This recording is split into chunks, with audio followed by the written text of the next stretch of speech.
Assalamualaikum warahmatullahi wabarakatuh. Waalaikumsalam warahmatullahi wabarakatuh.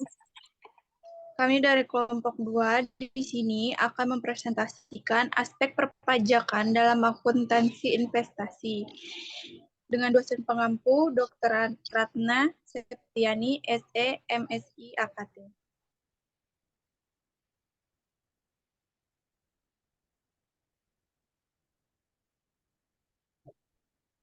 Pengertian akuntansi pajak. Akuntansi perpajakan adalah sebuah aktivitas pencatatan keuangan pada sebuah badan usaha atau lembaga untuk mengetahui jumlah pajak yang harus dibayarkan. Dalam dunia perpajakan, akuntansi sebenarnya bukan istilah yang resmi. Istilah yang lebih tepat sebenarnya adalah pembukuan atau pencatatan. Tetapi, karena sistem pajak yang ditetapkan pemerintah saat ini, sebuah lembaga atau badan usaha diharuskan untuk menerapkan sistem akuntansi. Akuntansi investasi. Pengertian investasi di dalam akuntansi ialah sebuah penanaman dana perusahaan atau penyertaan perusahaan pada perusahaan lain yang tidak ada hubungannya langsung dengan operasi utama perusahaan.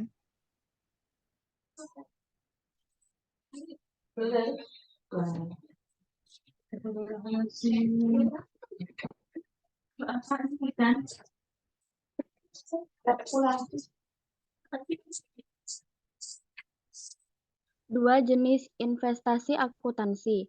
Investasi jangka panjang.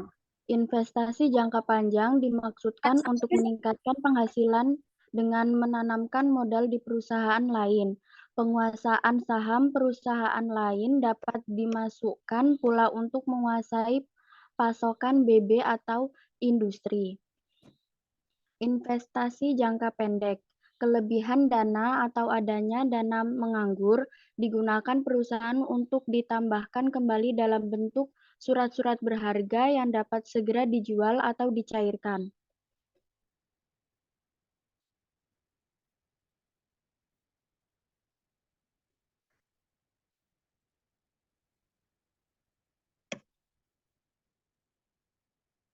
Investasi jangka panjang.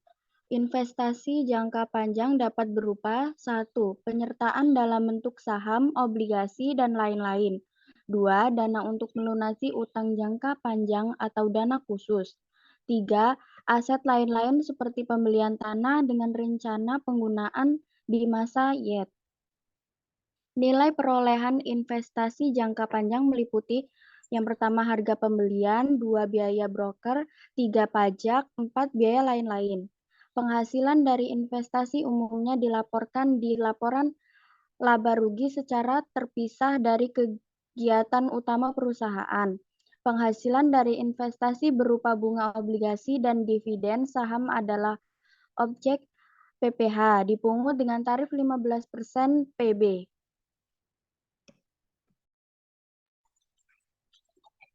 Selanjutnya ada saham. Untuk tujuan perpajakan, tidak terdapat ketentuan menyebutkan metode pembukuan investasi jangka saham. Investasi saham menurut pasal 10 ayat 5 UU PPh sama dengan halnya persediaan. Dibukukan berdasarkan harga perolehan tanpa memperhatikan presentase kepemilikan. Keuntungan pengalihan saham merupakan objek PPh, yaitu kelebihan harga jual atas perolehannya. Apabila penjualan saham dilakukan tidak melalui pasar modal, maka keuntungan dari penjualan tersebut harus diakui sebagai penghasilan dari penjualan yang dikenakan PPh. Yang pertama ada untuk saham pendiri tarif 0,5% PB bersifat final.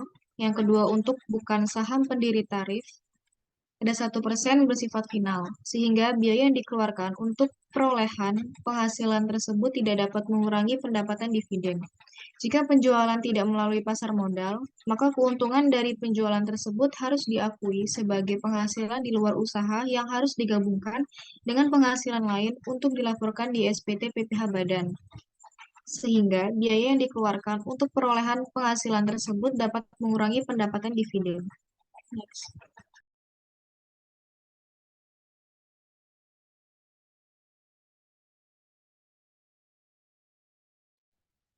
Obligasi. Obligasi adalah surat utang jangka panjang dengan tingkat bunga tertentu. Nilai obligasi sebagai investasi dicatat sesuai dengan harga perolehannya. Pembayaran bunga harus dinyatakan terpisah dari harga perolehannya. Perbedaan antara harga perolehan dengan nilai nominal obligasi atau surat berharga semacam itu harus ditangguhkan dan diamortisasikan selama jangka waktu yang ada. Penjelasan pasal 4 ayat 1 Undang-Undang PPH menganggap bagian keuntungan atas pembagian keuntungan dalam hal penghasilan bunga memiliki karakter seperti dividen. Penghasilan bunga obligasi bukan penghasilan yang dikenakan PPH final, sehingga pada akhir tahun akan dilakukan penggabungan dengan penghasilan lain dan dilakukan penghitungan kembali dalam SPT tahunan.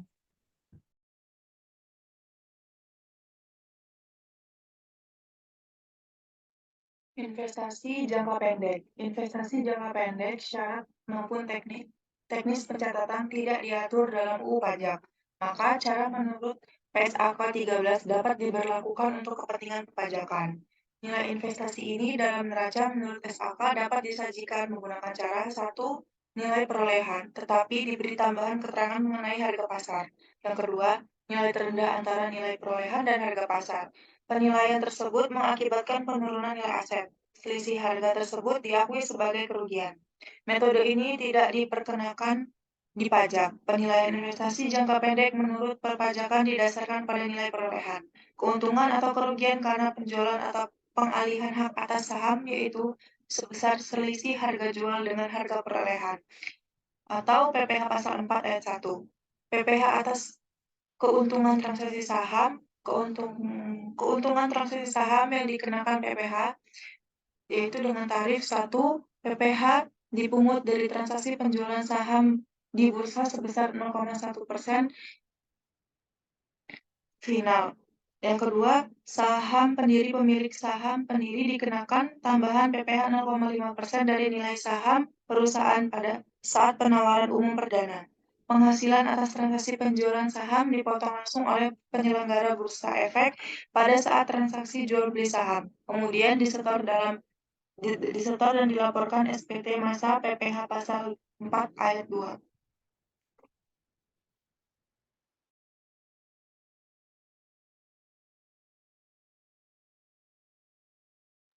Sekuritas berupa saham atau bersifat final. A. Saham biasa. B. Saham preferen.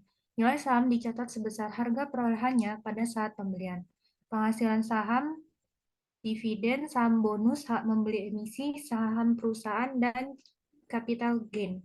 Berdasarkan PP pasal 4 ayat 3 bagian F, dividen atau bagian laba yang diterima PT sebagai WPDN, koperasi, BUMN, BUMD, dan dari penyertaan modal pada badan usaha yang didirikan di Indonesia tidak dikenakan pajak dengan syarat 1. Dividen berasal dari cadangan modal yang ditahan. 2. Kepemilikan saham pada badan yang memberikan dividen paling rendah 25% dari jumlah modal yang disetor dan harus mempunyai usaha aktif di luar kepemilikan saham tersebut. Praktik akuntansi menyajikan dua pilihan penilaian sekuritas saham dalam neraca, yaitu 1. Harga perolehan atau cost method, 2. Harga terendah antara harga perolehan dan harga pasar, cost or market price whichever is lower.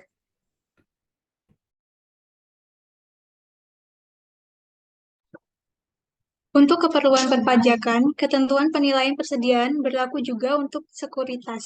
Nilai berdasarkan harga perolehan.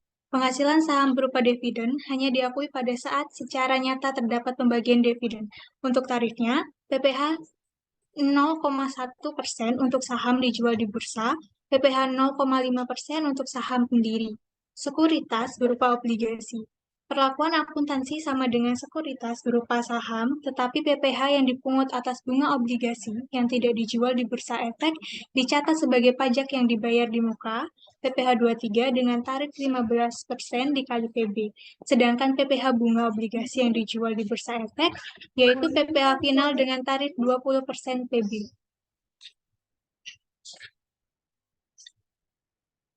Contoh soal, 21 Maret 2008, PT Arfa menjual saham PT Hauzan dengan nilai nominal 10 juta, dijual sebesar 11 juta dengan jasa pialang 200.000. A. Jika keuntungan bersih PT Arfa 800.000, untuk tujuan perpajakan, keuntungan dikesampingkan. PT Arfa membayar pajak final sebesar 11 juta dikali 0,1% sama dengan 11.000. Jurnalnya sebagai berikut. Pada tanggal 21 bulan 3 2008, kas sebesar 10.789.000, PPh pasal 4 ayat 2 sebesar 11.000 diperoleh dari 0,1% dikali 11 juta. Laba penjualan saham sebesar 800.000, investasi dalam saham PT Hauzan sebesar 10 juta. B. Jika kerugian PT Arfa sebesar 500.000 dan harga jual saham sebesar 9.500.000 serta jasa pialang sebesar 100.000, maka PT Arfa tetap harus membayar pajak final 9.500.000 dikali 0,1% sama dengan 9.500. Jurnalnya, pada tanggal 21 bulan 3 2008, kas sebesar 9.390.500 rupiah, PPh pasal 4 ayat 2 sebesar 9.500, rugi penjualan saham sebesar 600.000, dan investasi dalam saham PT Hauzan sebesar 10 juta.